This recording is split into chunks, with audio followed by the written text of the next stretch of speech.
Now, let's return to our top story, a warning that there is now a significant chance the date when COVID restrictions will end will have to slip.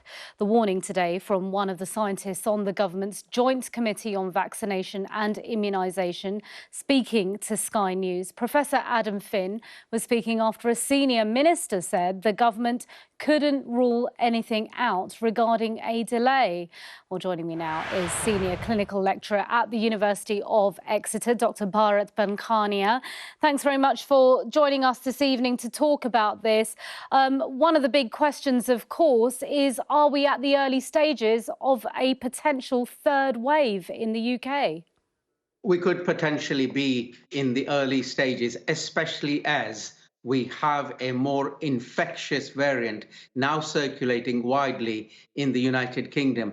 And therefore, the importance of caution and being careful about whether we open up restrictions or not is urgently considered.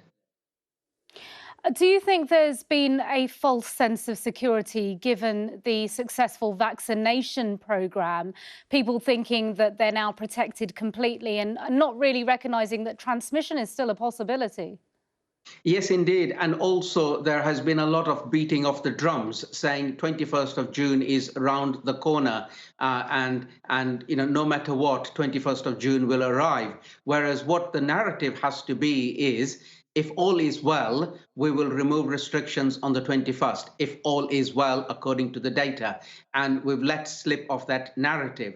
What we should be doing now, the investment that we can make is immunize as many people as possible, as fast as possible, and even do it 24/7 if you have to, because that way, even the one immunization gives you some protection against a highly more infectious variant. And that's the strategy I would adopt. And maybe until a significant proportion of people are immunized, slip the 21st of June date by a few weeks to immunize as many as we can in the meantime.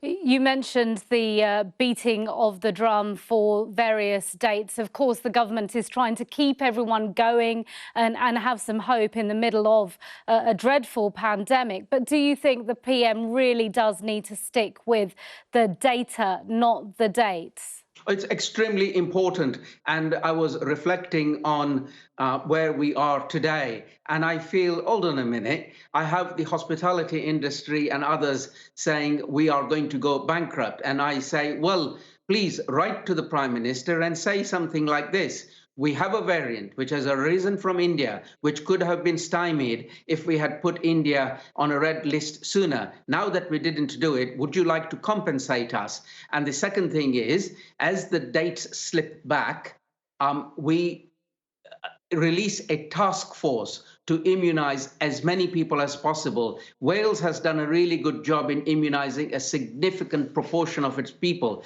And I say even a one jab is better than no jabs. So we should change our attitude and say, let us at least get one jab in, as many people as possible, as many age groups as possible, down from 50 onwards.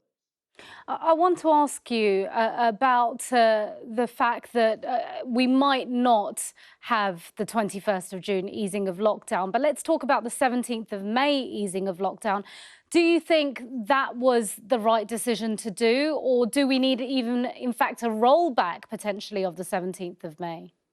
Well, what we've been watching from the 17th of May, as was expected, and I look at this data every morning, is that the infection numbers were steady for a few days, and then they started to tilt up, and then they've tilted up a little bit more as the days have gone by.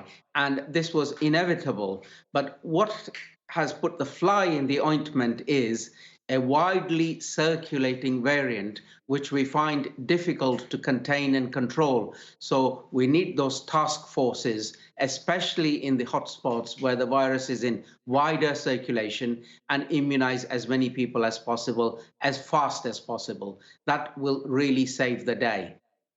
Should Matt Hancock and Prime Minister Johnson wait till the 21st of June, or should they just make some decisions right now because cases are already rising and there is huge concern?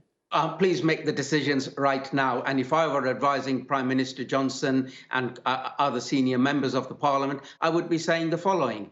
You need to unleash an additional task force to use up every possible vaccine that we've got, and we immunize all age groups. Please don't sit there and say, but we haven't got enough to vaccinate twice. The two jabs. Even the one jab helps, and it starts the protection process. And that's what you do, and drive yourself down from age 50 to 40 to 30 and beyond. And once you've done that, you will have a more protected population. So incentives like the immunization that was undertaken at Twickenham Rugby Stadium this weekend is a very good initiative, and we need to do many more of those to protect our population. Bharat Pankhania, thanks Thank very you. much indeed for speaking to Sky News tonight. Thank you. Thank you.